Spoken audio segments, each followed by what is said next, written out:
This is Richard back at you. We might have to make a video, one of two. A really good friend of mine come by, and I did not want to miss talking to him. They were traveling through town, and we didn't want to miss it, so we kind of had to stop the video. We're getting better at editing and stuff, so you got to hang with us on that. But anyway, we're going to get back to this 48 RE where we kind of started off at. But anyway, I think where we left off. Yeah, that sounds even better. Now we do have our selective. Let me get in here and get a.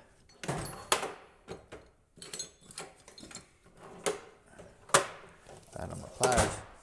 This is a selective spacer right here that's on the intermediate shaft I talked about. You see it's got the blue color.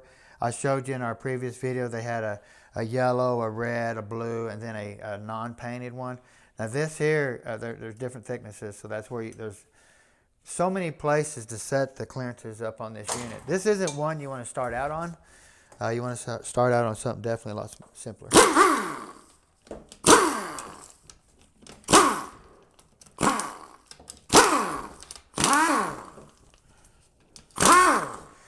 Kind of keep the trigger happy down a little bit, huh, Teresa? Yeah. Now we do look in here on the connector. Now I don't know if they put a new wire harness and solenoid kit in here or not, but it does have fluid in the connector, which we got a new wire harness and stuff like that that's going to be going in here. So if you look at the intermediate band adjustment, it's adjusted just about as far as you can go in with it. There's really not much threads left for the nut to grab. But what I'm going to do, I'm going to pull the pan off first before I undo that and kind of see what they got going on that adjustment, because they probably adjusted it themselves or something.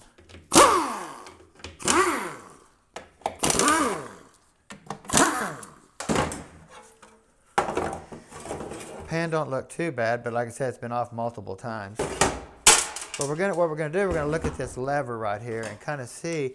We need about the thickness of my finger, about 3/8. That's about a little tighter than 3/8, but there's definitely no more band adjustment here. You have your reverse band adjustment. It's usually, I believe, 2 3/4, 3 turns. You can see there, you can adjust it right there. Now we do have an aftermarket governor pressure. The governor pressure sensor is factory, but we have a GM style pressure solenoid here that they're using. They use that for high pressure units and stuff. That way it can exhaust enough fluid and not overload the solenoid. Of course, this had to break when I went to get that off there, of course. Which we're putting a new one on here. Another new one, I guess. Come on. There it goes. Nope. If you can't get it once, you just got to break it. There we go. Now this is a little adapter harness here to plug into the GM pressure control solenoid. Is that factory? No, this is not. This is like off of a 4L60E, stuff like that, late model. On a 48 RD? Uh-huh.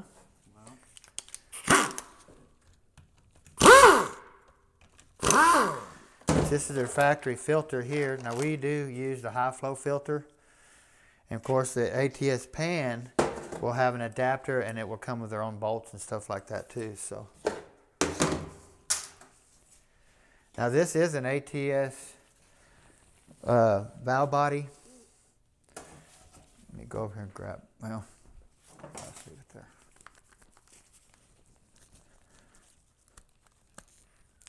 If I can get that off there, come on. I don't like using this black little 3/8 adapter. It always gets stuck on there. Come on. Always gets stuck on there. Well, sometimes you just got to do what you got to do.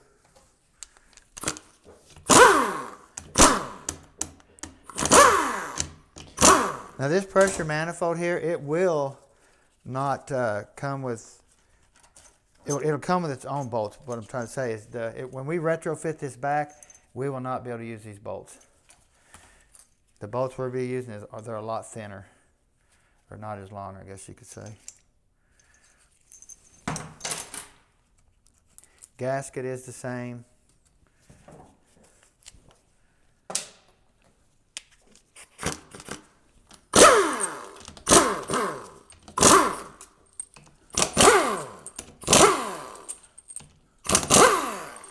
Definitely had to pan off a lot to make that fluid that pretty, huh, Teresa?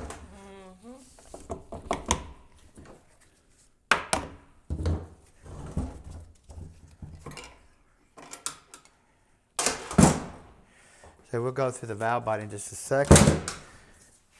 We have our accumulator, spring, and piston in here. I don't know if I like this side. I feel like I'm Definitely in the way. backwards, huh? It's different a little bit. Yeah. Now you can see here, this is an aftermarket. It's a dual O-ring style for a double sealing on each end.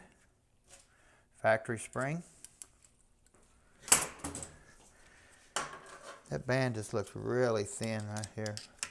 But here's your reverse band adjustment here.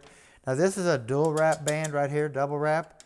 It's got 1, 2, 3 wraps on it. And then your earlier design is just 1 wrap. So they do make a difference there. We'll get the shifter seal out. Anytime we put one of these in there, we always take and put some sealant around the metal edge of it and then put it in. That way it doesn't leak.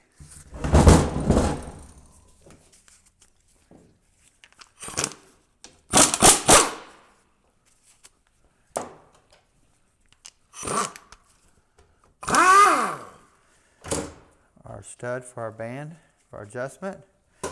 Now if you look down in here, you can see these little rubber O-rings for your cooler lines. They actually help seal the fitting. There's one in each one. This one actually looks new and this one looks old. But that's them right there. You always want to replace them. They'll come in your overhaul kit too. Let's see if we hear any of that oil running down there, Teresa. See if that chain does its job.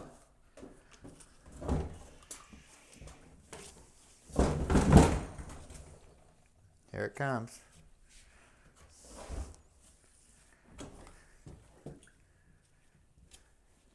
That looks a little thick. It's very thick. But let's see if it does its job. Look at that. There you go. That was the best idea that this gentleman gave us right there. And I even had the chain and stuff in my toolbox, so it turned out really, really good there. So, but you gonna step right there this time? I think I might. Well, that's a good idea because we're really used to that more than the other side. Yeah. But you can see here we have our band anchors here. They do make an aftermarket one here that's really thick in the middle. That way this can't bend. They do make different levers here too.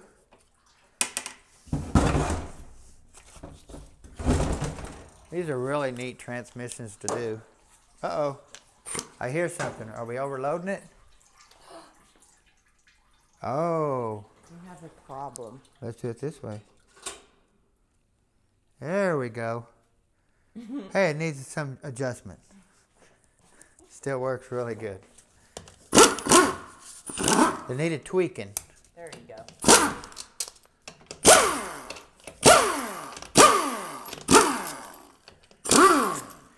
Now all of our pump bolts have a little plastic washer on them right here. It's metal with coating on each side basically.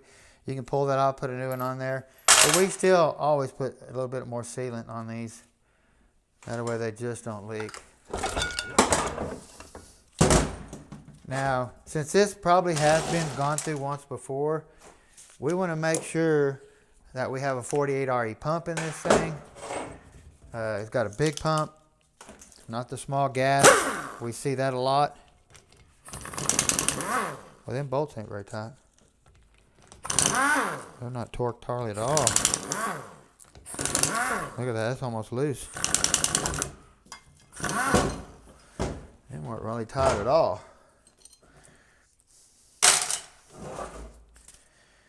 You always want to look at your stator for any type of wear through here because you have your suction and your pressure side here.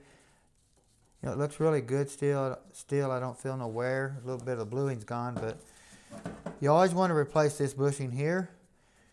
You always want to look down in here where your sealing rings run. Down in here, you can see the little black marks right there. You can and check that. Now this is a selective washer here. If you're doing a gas overhaul, your overhaul kit's going to come with steel direct drum sealing rings, where your diesels will come with stainless. Our overhaul kit from Transgo, our shift kit, would come with Teflon, a real high pressure ring. So this is if you're doing a gas, you got these in the drawer somewhere brand new, I'd rather take the steel ones, throw them away and put some stainless in there. This washer right here is selective. Most of them we get in here, this 48 will have the pink washer. I believe it's a number 3. I have to, it might be, trying to see the number on there. Some of them have a little number to just tell you what it is. And then some of them don't. Looks like it's a 1. Yeah. That's a 1. Is that a 1 or just a? That's a 1. It looks like a 1. I thought it'd be a 3 or something. Maybe the 3's behind the other drum. But you always want to put your ring right here. Your 48 RE, the only ones that's going to have this ring in it. Your converter, down inside the converter, you want to definitely make sure right here is smooth all the way to the bottom. If you have, they make a converter that doesn't take this ring and it's got a step down in here. If you put a stepped converter with this ring's capable of coming off and going inside the converter. You can see here, that bushing's pushing really hard on that hub. You can see how purple it is. You know, they do heat treat these things too. You can kind of see it down here, how they heat treat the opening right here where your pump gear locks into. That way it don't break off and stuff. So there is things that they do to the hub too to keep that from happening. But it does have the 48 RE pump in it. It's got the big gears, which is a plus. This tranny consumes so much fluid when it's operating that if you don't put the right size pump gears in there, you can actually run out of pump pressure, pump volume and stuff like that. So you got to be really careful. The outer wall on the pump body looks really nice. It looks really nice through here and right through here. This dimpled bushing is really thin. I mean, there's some of the dimples almost totally gone. See that? Oh, yeah. They're almost not even there. So we'll put the dimple bushing back in there. We put it in flush first, and then we put our stakes in, and then we take our driver, and then we drive the bushing down farther into the staked area. So we put it in flat. That way we know it's in perfectly straight. Stake it, and then put it in the depth it needs to be. Okay, that just locks the little stakes in really, really tight. Then we put it on the converter, go around, and then we'll kind of tap it this way, tap it this way. That way we know anything we put, or a little scarring or anything right here, will disappear. So glue your front seal in. You always want to do that.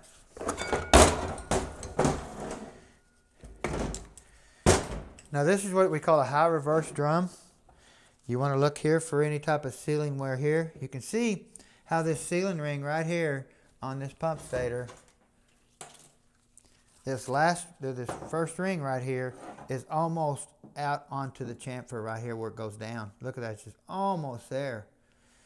So what we want to try to do is maybe take this big old thick washer out of here and try to space it to where this drum sets a little bit farther on this stator, which will move the ring away from this right here and move it back into here. You got to look at the hole. If you see this hole right here, this apply where the fluid comes through and applies the clutch. Look how close that ring's to there. So you definitely want to try to space this thing up to where this ring right here is more in the center and this ring here is a little bit farther down. And it can be done. So if we put a Teflon ring in there, that Teflon ring, if you get it too close to here, it might try to blow out right here and push fluid by that ring. So a lot of things you got to watch for on this unit here. Excuse me. Now, being that this is a 48RE, it should have the most clutches in the drum. It'll also have a high stepped groove right here. It'll be at the very top. Some of them for gas are a little bit farther, which takes less clutches. The higher the groove, the more clutches you can get in this area. Of course, these clutches are pretty much starting to burn. Chatter on the steels, chatter on the plate here. Now, even though we have chatter marks on the plate here, the backing plate, this side is brand new. You can clean this up, but you want to check it for bowing. If there's any type of bowing here, you got to throw this away. You can't flip it over and re-put that side against the clutch. So this side still looks brand new. Just clean all the dirt off of it.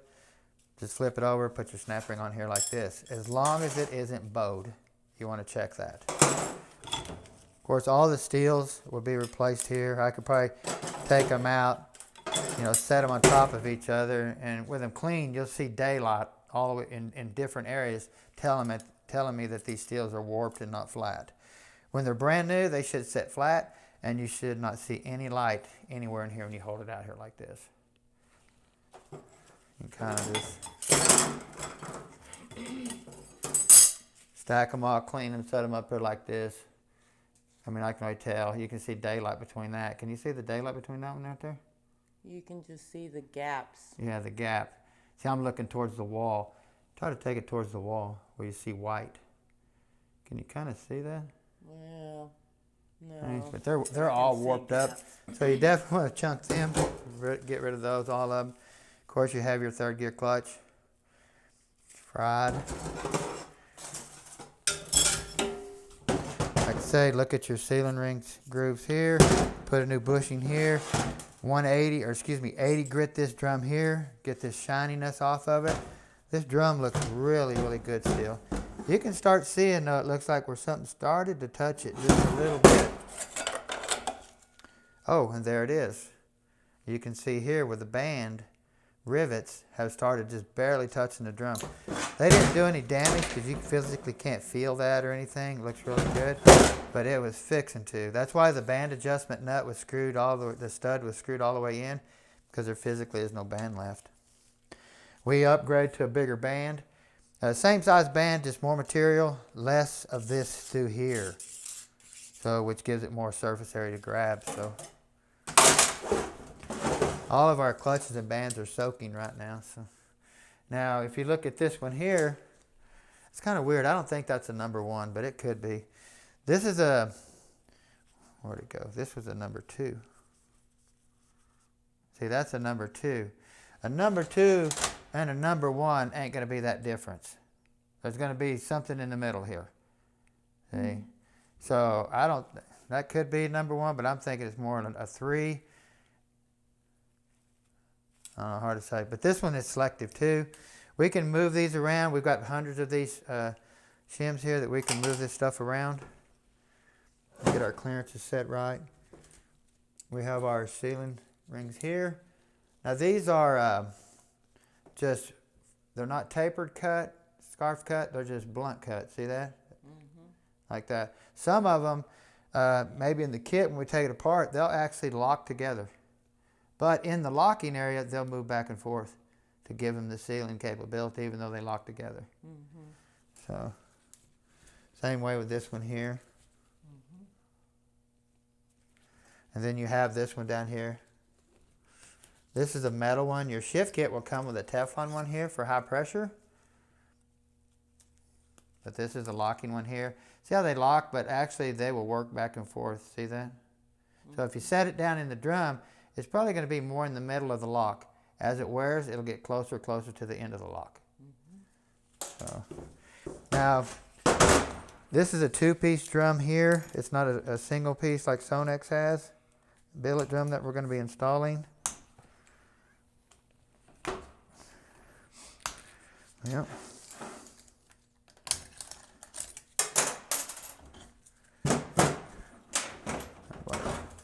try to get that out of there real quick.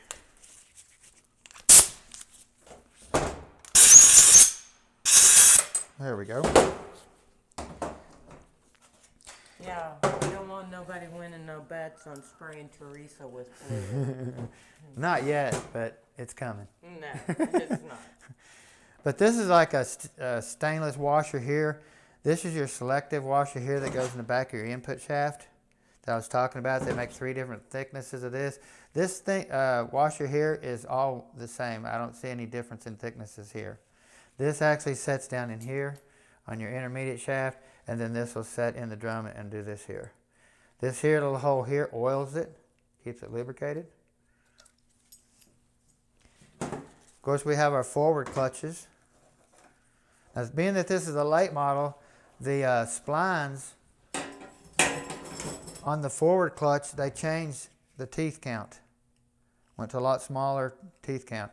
You notice the direct clutch has more teeth. Well, the early models, the forward clutch has the same amount of teeth as the direct clutch. The later models, they got away from it, went to this tooth count here, changed this ring gear here too because of the spline count here. Your forward clutch slides onto that ring gear, so they had to change that too. I guess they were having teeth wear or something. I'm really not for sure why they did that. I haven't really ever seen forward clutch teeth wear. That makes sense? Yeah. Something. If you notice here, we have a wavy snap ring here. Then we have a little plastic spacer right here. Some of them spacers in the early 727s and stuff were metal. If you can ever find them, it's a good upgrade to put in here. But the plastic does hold on pretty good too. Then we have our wavy. Then we have our bevel here. They make multiple designs of this here. If you get too much pressure in your forward drum, if you got the pressure cranked up way too high, you can actually bend this when you put it in drive.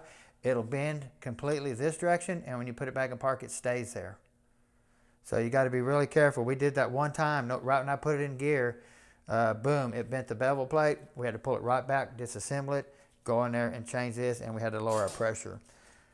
So, of course, this is a 2-piece, the hub and the shaft. The shaft is pressed in there. The Sonex is one solid, beautiful piece. Okay. Of course, we have our forward clutch piston. Sealing rings. Not much to do there, just make sure your check ball's free. New seals. Your overdrive piston seal.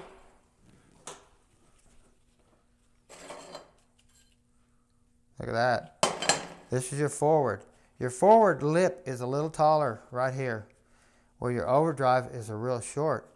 But look at this. Think it'll go in there? Probably. Probably so. I bet people can make it. I bet they can too. If I sit here and do it enough, I guarantee I can get that in there. So you just don't want to make that mistake. And make sure you get the long in your forward piston, the short in your overdrive piston.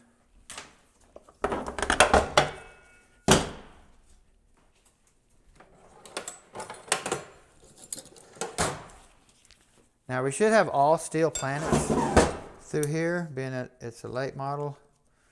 It's been into, I believe, but they put all diesel parts back into it.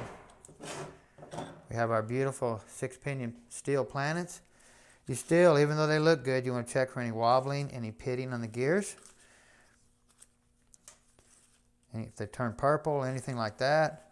And then also, you have this little plastic bushing, I call it. It sits right here, but it keeps this from rubbing like that and letting this metal touch the planet.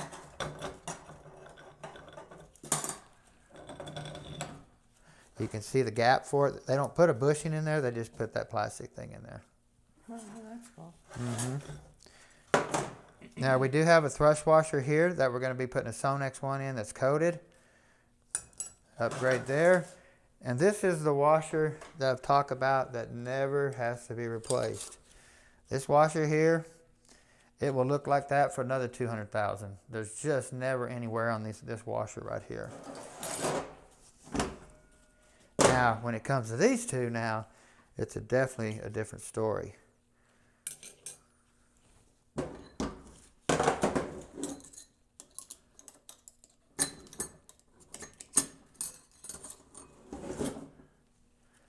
can see these two washers here. This washer here gets it going. The other one is for second gear. The drum starts turning.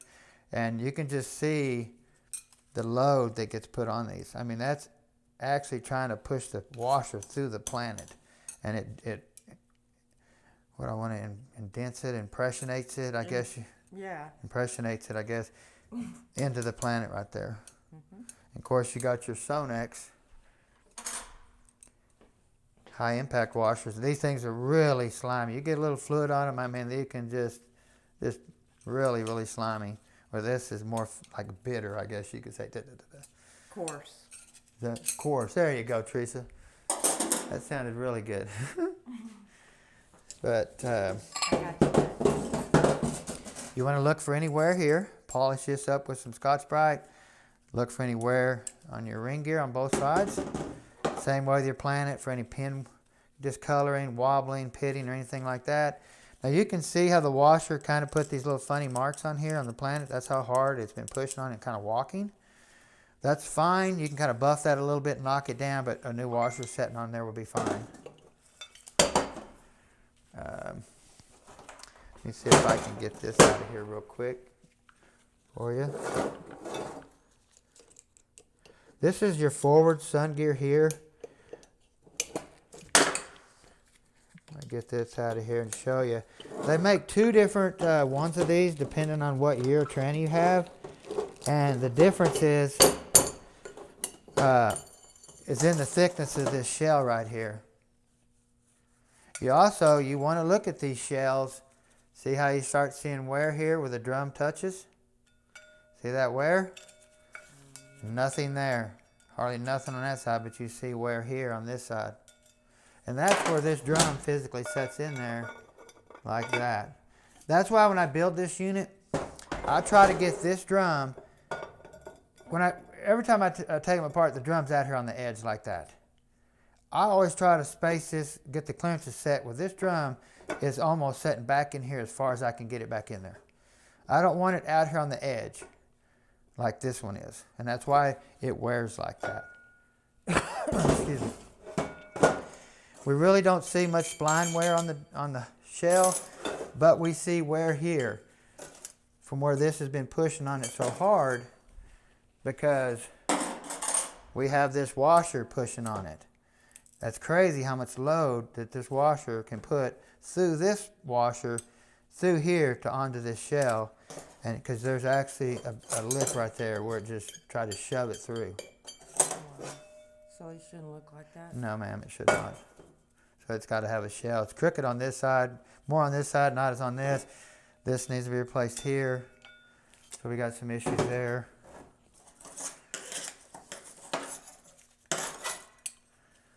Oh, this piece is still good. Like I said, it might look like that. That's fine. You can take your buffer, buff that up. This side still looks fine with the washer runs. Put your new Sonex washer on there, be ready to go. But this groove right here, or not the groove, but the spacing between the two snap rings is what is the difference between the two because of the thickness of the shell. They make a thick and a thin right here. Thick and a thin shell. Early and late. So.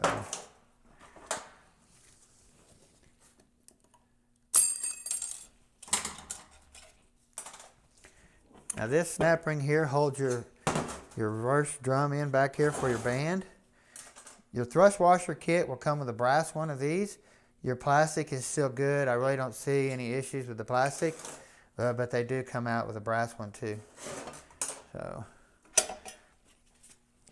got our big reverse band here. Starting to see some wear through here. You see it there, through it there, kind of down through here.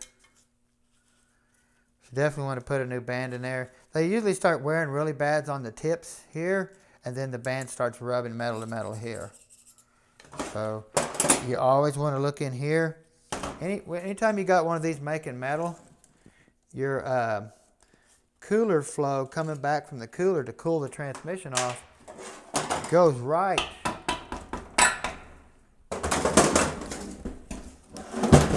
through here, through here,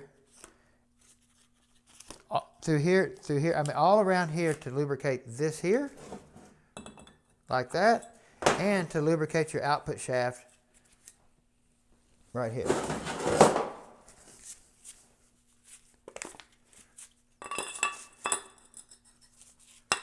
Lubricates all that. But your cold cooling oil comes right through the cooler line, through this hole, lubricates all this here. You can see the little tiny hole through here. See that right there? We enlarge that hole. That way we can get more oil onto this area right here. But if you have a tranny that goes bad, then this area right here is going to be trashed. If you have a converter failure, anything like that, it's going to trash it out all through here. It's going to wipe this area out here because all the metal coming through. Your oil out of your torque converter goes straight through your cooler, comes back as lubrication oil. So as you can see here but we do like to enlarge that hole, that way we can get a little bit more volume on the oil going to that area right there. So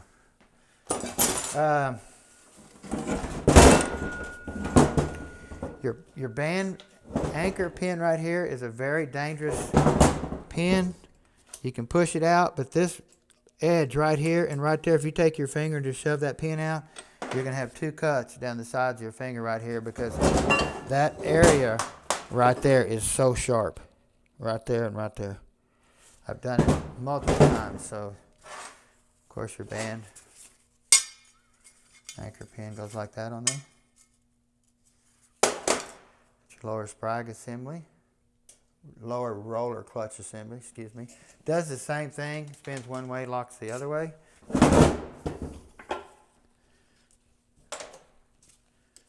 Get our reverse servo out. Now anytime we have a double wrap band like that one, the servo is going to be tiny. It don't need the surface area to apply the band that a single wrap would need. A single wrap needs more surface area here to push up and apply the band. Well, a dual wrap band, this piston is small like this one. It doesn't need the surface area to apply this big old band. So, pretty neat, huh? Yep. And then, like I said, they do make different levers here for your intermediate band. You got to be careful. You start doing a lot of swapping around. These trannies can have bind-up issues, timing issues, stuff like that. Ooh, that come right out of there, didn't it? I don't want to stand in there. Our new Sonex servo comes with new sealing rings, stuff like that. Your overhaul kit will come with new sealing rings for this here too. You got, a lot of people don't even know this little seal's down in here. What they do is, there's a little weep hole in here. It actually cushions the second gear shift right here. See that right there, little hole? If I push on that, well, now there's no fluid, it's empty. But if there's fluid in there and I pushed on it, it'd just spray out. Yeah, you're lucky. But there's actually a seal right here. And that seal is in your overhaul kit.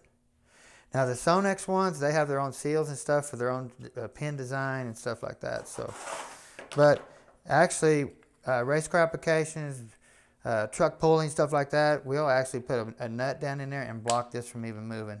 Put it all back together with a nut in there, put the snap ring in, and then it makes it solid. You need to put your O-ring back on there, but you want to.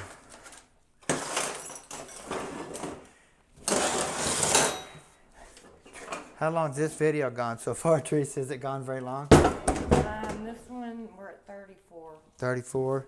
Like I said, we had a good friend come by, and we had to stop the other one, and we wanted to definitely talk to him. We haven't seen him in a while. I'll break this off instead of going and getting a cutter. Now this is a ATS valve body. Kind of get this apart and see what they did. They always do excellent work, but sometimes I can learn from them even.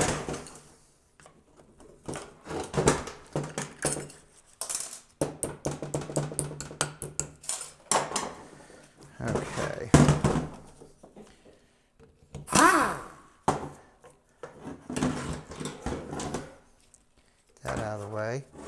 Let's go into our 4th gear accumulator here and see what they did there.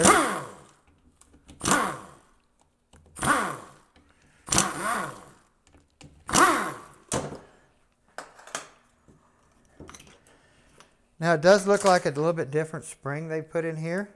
The factory spring is has a purplish blue tint to the paint.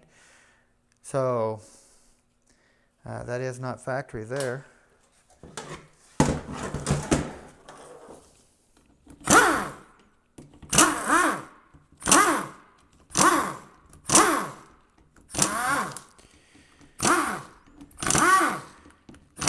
Trying to be gentle on the trigger.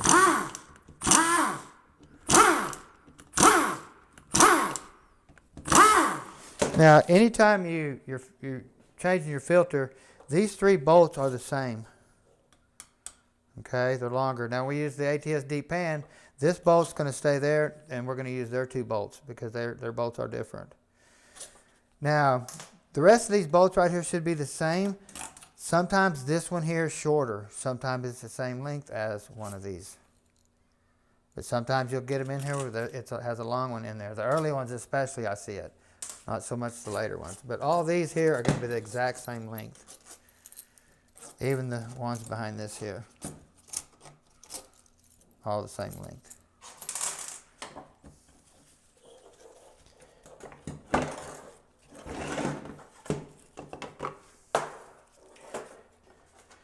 I say sometimes it takes some time to get in here and look at a lot, clean it up and look and try to see if they did anything in certain areas. Because they do a lot of modifications depending on the application that the customer is looking for from them even. We do have a little check ball right here, a little tiny one. You don't want to lose it. If you want to look and see if the plate actually comes with it, you can see the dual holes for it.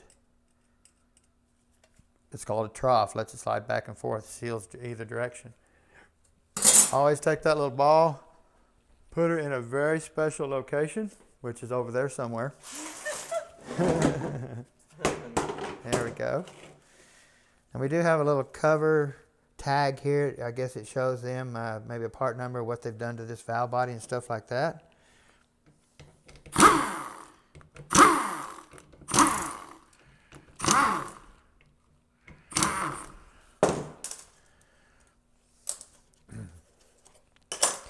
Now we can already see some modification. Well, I think the intermediate hole's the same. The 3rd gear hole's the same. That hole there's the same. They didn't modify this hole here any. Aftermarket cup filter.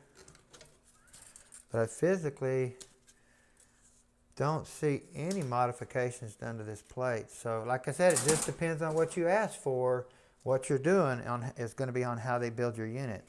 Now we do have the soft check balls here. I call them rubber, but there's something else. Neoprene instead of metal. Anytime you see metals in this training, you pull them out, put the rubber ones back in or the neoprene ones back in there. Okay. No modification there. Flat file. No gaskets. Flat file. Flat file, no gaskets. Anytime there's no gaskets, you want a flat file. Same way here, no gaskets. You want to just barely make sure that there's no nicks on the edges. Anything to hold this up to cause cross leak, especially when you're running a very, very high pressure unit. The pressure regulator spring is aftermarket. Manual valve is aftermarket. It doesn't see any hole drilled here for a firmer lockup or anything. The pressure hole here's this factory. Let me see here.